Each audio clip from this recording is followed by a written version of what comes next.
Salve, salve galera, sejam bem-vindos ao canal Pedalar é Possível, canal onde pai e filho falam tudo sobre cicloturismo e bicicleta.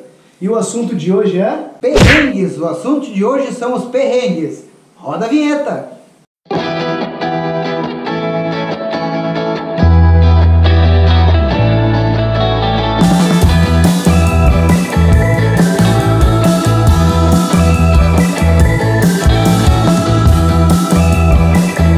Então vamos falar de perrengues, lembrando que existe a pré-viagem, a viagem e a pós-viagem, né? Então todas tivemos perrengues desde o início, desde antes de começar a viagem até depois da viagem, né?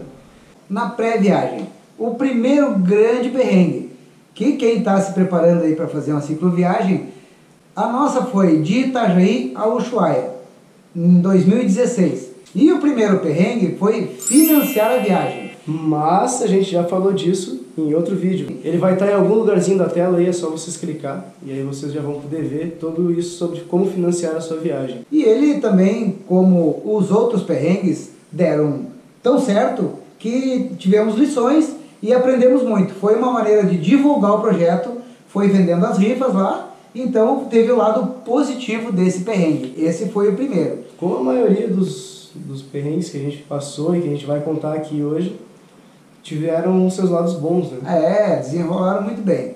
Então, aí o segundo perrengue que nós passamos e que provavelmente as pessoas às vezes possam passar é carregar a bicicleta, fazer a mala toda em cima da bicicleta. Isso na hora da saída. Só que a gente morava no quarto andar do prédio, então quando a gente carregou a bicicleta, a gente não fez aquela que todo mundo faz ali de botar bonitinho no chão, né? E olhar assim. tudo. A gente pegou e botou tudo, foi montando a bicicleta, colocando a bicicleta e nunca saiu pra andar, porque morava no quarto andar sem elevador, né? Tinha que pegar a bicicleta, juntar aqui na escada e vir. E era muito pesada, bicicletas antigas, muito pesadas. Então, e mais o carrinho, né? Mais o carrinho. Daí o carrinho a gente fez um teste. Veio o vídeo aí.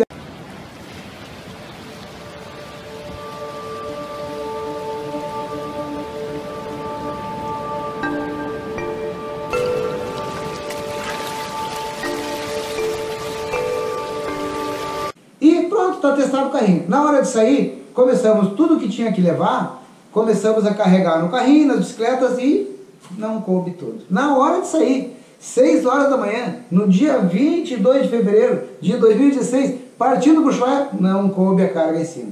E aí, um perrengue. Metade da carga foi ficando, né? A gente foi largando assim. Tinha uma mesa, cara. Acho que deve ter alguma foto da mesa aí. Mas tinha uma mesa, ele deixou a mesa. Uma mesinha plástica. Tipo, assim. E achava, sei lá, vamos levar para o nosso conforto, porque barraca. Os alforjes eram aqueles baldes, olha aí os baldes aí. Viajar de bicicleta não tem conforto, cara. Mas aí seria uma forma de ser. Os alforjes foram confortáveis, paravam para tomar um mate, sentavam no alforje. Eles foram úteis, né? Eles foram bem úteis, porque eles eram alforjes, eram bancos ainda, né? Atacava o vento também, tinha outra utilidade. Mas enfim, o perrengue então um deles foi esse aí. O terceiro perrengue que vamos falar, as quebras nas bicicletas. Isso pode ser em bicicleta nova, bicicleta velha. As nossas eram usaditas. Mais ou menos eram bem velhinhas. Bem velhinhas. E não fizemos grandes manutenção, assim, foi feita uma manutenção aqui, outra ali. E partimos. Quebrou quase tudo, menos o quadro. No primeiro dia já quebrou o rolamento numa descida, acho que não tem vídeo, Morro do Cavalo, Morro do Boi aqui, perto de uma cidade chamada Paulo Lopes, e pegou 50 para descer na pista a bicicleta e a roda da frente começou quebrou os rolamentos na descida. E eu segui ali equilibrando no V-brake ali, equilibrando a roda e a bicicleta e não podia frear e fomos até lá embaixo. Chegou lá debulhado, daí anda mais um pouco empurrando. As quebras, as marchas também. Ficou sem marcha. Tem o vídeo aí, como é que a gente trocava de marcha. Isso já lá no meio da Patagônia. Já chegando. Ô, Frank, como é que tá do bagulho aí já?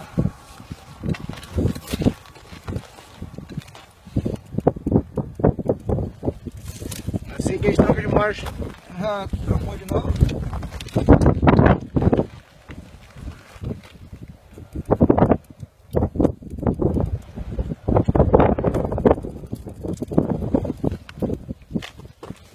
depois como uma bolachinha. O frio é brabo.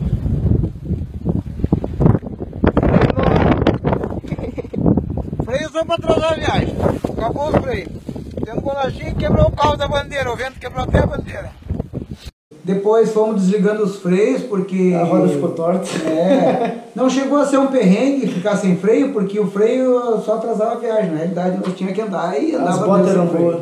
As botas eram muito boas. As botas tem um outro capítulo que nós vamos falar os equipamentos para levar para o frio, enfim, tem vários equipamentos aí que são muito distintos para cada cicloviagem. Depende para onde é que vai. Se for para um lugar que nem o que a gente foi, para a Patagônia, frio, tem que estar adequado, ter uma mochila adequada para o frio. Quem vai já por linha do Equador, mais ao norte, vai lá de camisetinha, aí tem que ser a mochila adequada. A nossa era grande, era uma carga graúda, né? Isso aí, se tu quiser nos acompanhar, todo o nosso dia a dia a gente posta no Instagram Pedalar é Possível, é só seguir @Pedalar é Possível ou clicar aí embaixo também, se inscreve, comenta o que tu quer ver aqui no canal e a gente continua falando e divulgando aí um pouco sobre cicloturismo. Outro dos perrengues na viagem, para quem faz uma viagem que depende de um lugar para acampar, chegar numa cidade, a gente não tinha um roteiro, chegava ali no lugar e aí ia ver como é que ia fazer. A maioria desses cicloviajantes é assim.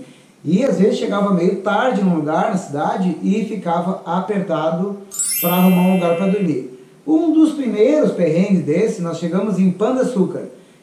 Optamos para ir pela ruta número 9 no Uruguai e fomos a Pão de Açúcar saindo de Rocha. Muito cansativa a viagem e quando chegamos lá não tinha lugar para dormir. Havia uma pensão na cidade, era um lugar muito pequeno, não caminham as bicicletas, iam ficar na rua, não tinha como. Era o único lugar, uma hospedaria na cidade. E daí fomos nos bombeiros, não tinha, o comandante não estava lá para autorizar, fomos na igreja, o padre também disse que o pátio não poderia, enfim, nós ficamos ali... A gente foi até, acho que num parque, né? E no parque não deixaram acampar também. E aí estava muito cansado, chovendo, com fome, foi um perrengão assim, já começamos a perder a paciência. E acabou que numa chiviteria, Los Amigos, a dona da chiviteria que nos serviu o jantar disse assim, vamos para Piriápolis, que fica a 10, 12 quilômetros aqui, que foi outro perrengue também, nós não tínhamos mais luz nas bicicletas, as baterias tinham acabado, e é uma estradinha sem acostamento, no meio de um mato muito escuro, chovendo, e assim a gente desceu para o litoral do Uruguai, chamado Piriápolis, cidade maravilhosa, quem não conhece, vai lá, dá um pulo, conhece Piriápolis, de avião, de carro, de bicicleta, como for, é um lugar encantador. Lá tivemos o primeiro contato com o cassino, então olha só, o perrengue virou algo assim muito bom. A gente ganhou do cassino. Ganhamos do cassino, almoçamos muito bem num restaurante muito bom de Piriápolis. Então, outro perrengue aí, que é o não ter onde dormir, depois aconteceu em outros lugares, em Caleta Olívia também, a gente passou um perrengue desse, estava já quase sem grana. Eu estava afim de, precisamos dormir na barraca. Nós já tínhamos dormido numa falésia, em cima de uma falésia, numa noite anterior, um lugar mágico, mas o Pedro disse, estou cansado, a gente precisa lavar roupa, precisa de um hostel, e na procura, na busca desse hostel, conhecemos uma outra pessoa, outro personagem dessa viagem, fantástico, o Adrian Barros, tem fotos dele aí, nos levou numa colônia de lobos marinhos, apresentou a família, nos hospedou, enfim. Foi uma história muito massa que está no livro Pedalar é Possível. Está no livro, encontra lá, livro Pedalar é Possível, a história na íntegra é uma história verídica, ela não foi contada depois, ela foi contada a cada dia, foi gravada, o que nós sentimos a cada dia e está ali, está escrito, está registrado. É um bom livro e um bom roteiro também para quem vai daqui a Ushuaia, ou de bicicleta, ou de jipe, ou de carro, como for. Nesse trecho que a gente fez também, um dos maiores perrengues nossos foi o vento, cara. Tanto perrengue quanto uma ajuda, né? Às vezes ele era uma ajuda, às vezes ele era um perrengue. Aprendemos muito com isso, né? Depende para onde a gente virava, né? Qual que era a direção que a gente ia ver se estava contra ou a favor do vento, né? O primeiro evento, a gente sempre temia encontrar o vento de frente, sabíamos que ia encontrar pela época que fomos, porque era fim de verão, começo já do outono, então o vento era do lado sul, nós estávamos indo então em direção ao sul, e aí o primeiro dia nós saímos de Três Arroios, tínhamos dormido em Três Arroios, uma nuvenzinha em cima da nossa saída, assim, parecia que ia chover. Mas é uma nuvem bem pequena, não é chuva, vamos tocar. Paramos no posto, compramos umas gajetitas doces para a viagem e o destino era Coronel do Rego, o nome do lugar, a mais ou menos 100 km de onde estávamos. E partimos dali em 15, 20 minutos, começou a soprar um vento sul, e isso foi o dia todo, até 16 horas da tarde, onde nós não tínhamos mais nem azeite de oliva, nem açúcar, nem água. No meio-dia a gente parou, a gente tinha andado 25 km.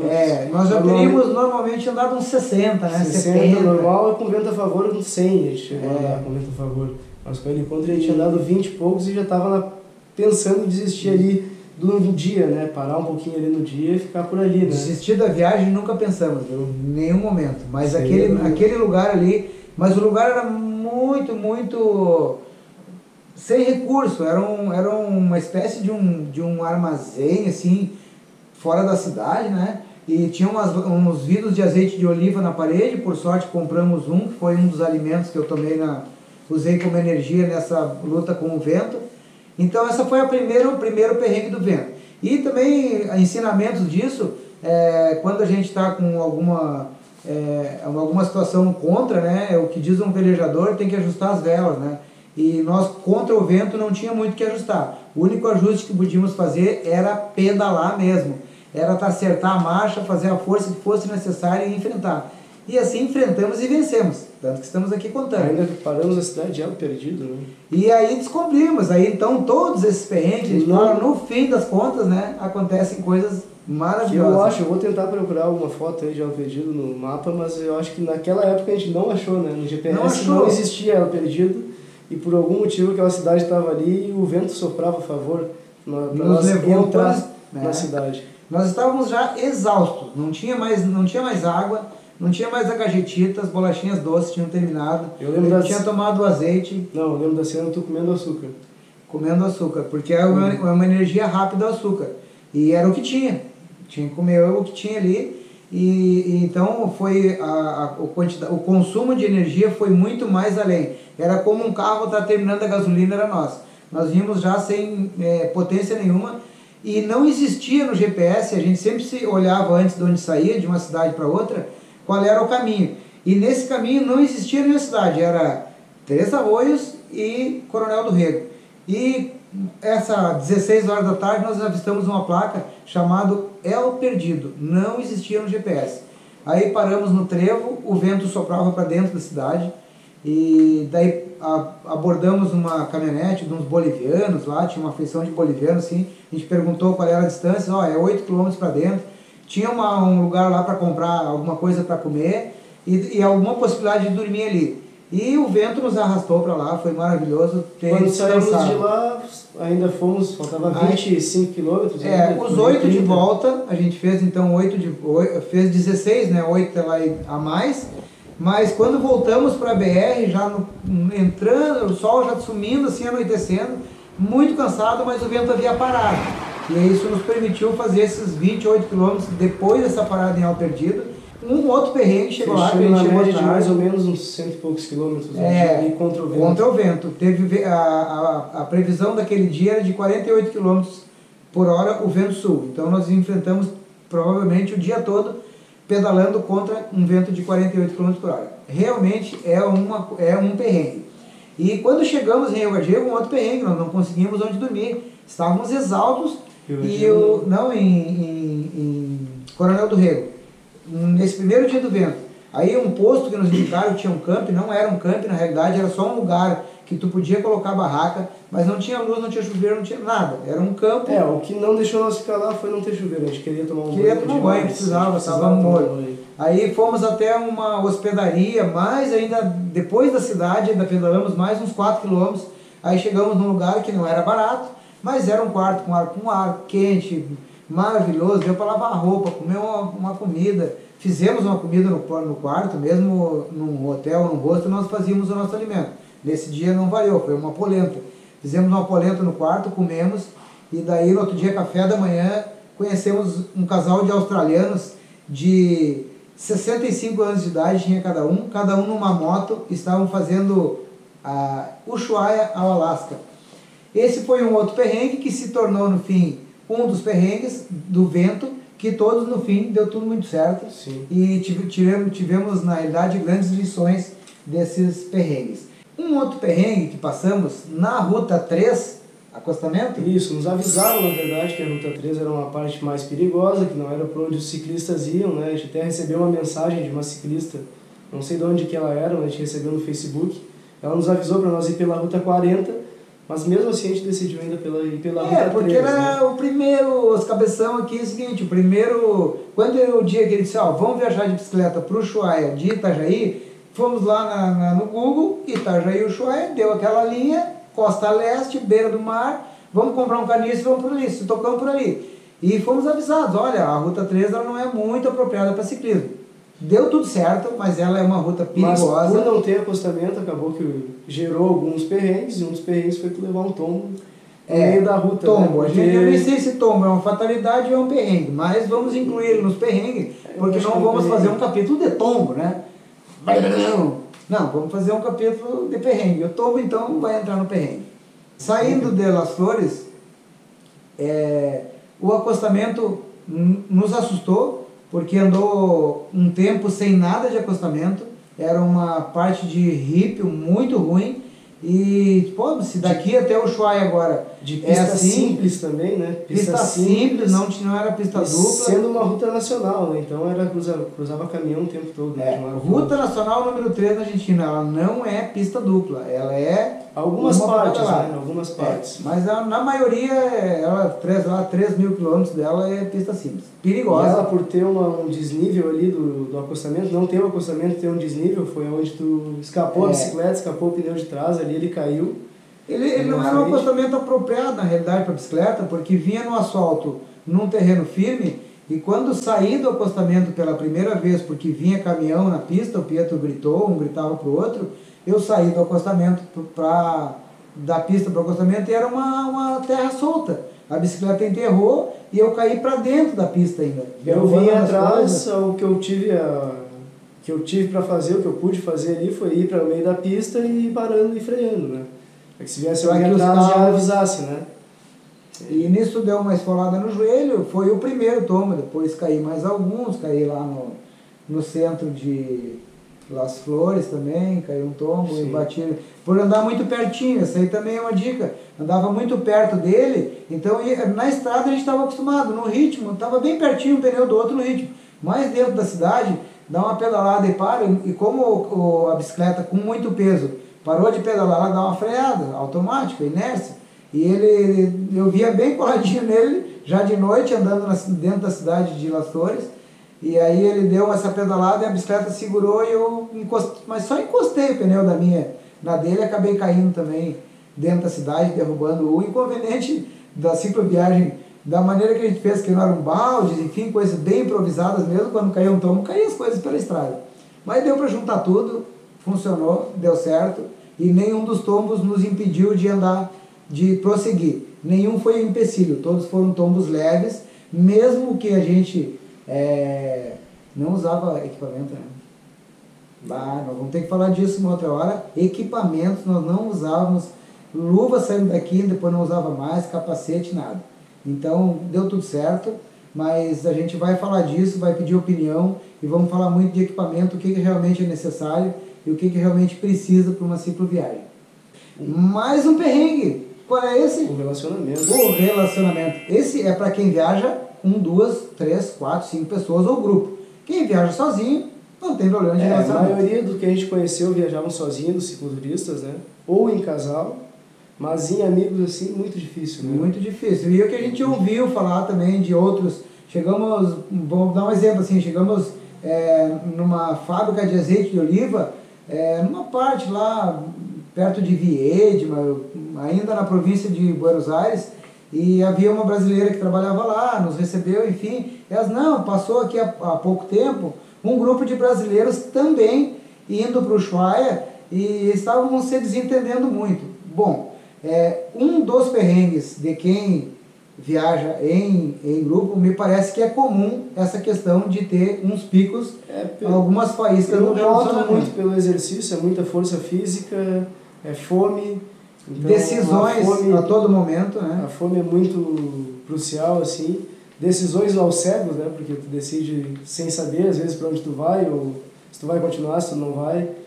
Tinha o roteiro, a linha reta. Agora, vamos seguir ou não vamos seguir, tinha que ser uma decisão dos dois. E isso, às vezes, não era compatível. Eu queria seguir, ele não queria. Então, e pela situação de estar ali extremamente cansado, e tomava a decisão, vamos, aí não vamos. E isso gerou uns perrengues. Eu acho que mais foi nessa parte aí de relacionamento, foi nas decisões. A primeira delas foi assim, eu queria ficar num lugar para dormir, ele não queria, e daí explodiu. Não era para isso, a gente pensando hoje, não era para ter chegado assim, a ter ficado depois sem se falar 2 dias, não era para ter acontecido isso. Hoje não aconteceria com certeza, eu acho. Mas acabou acontecendo e pode ser comum nessas viagens. O bom disso é que dela sobram ensinamentos. Esse aí também foi um dos perrengues que nos ensinou muito. Nós temos um relacionamento hoje ainda firme pra caramba, de pai e filho. Eu já agora coroão com 53 anos, ele aí nos 20 e poucos aí. E mesmo assim a gente tem esse relacionamento afinado. Inscreva-se no canal Pedalar é Possível, que fala a história de pai e filho vivendo a estrada. Uma viagem de Itajaí a Ushuaia de bicicletas, que gerou uma história de um livro escrito pelo jornalista Almeri Cezino. Pedalar é Possível, a história verídica, verdadeira de pai e filho vivendo a estrada.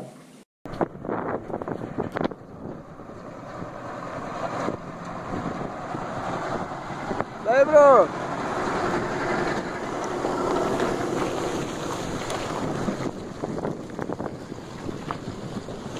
Aqui é o caminho de San Antônio Oeste para Las Grutas, é um balneário.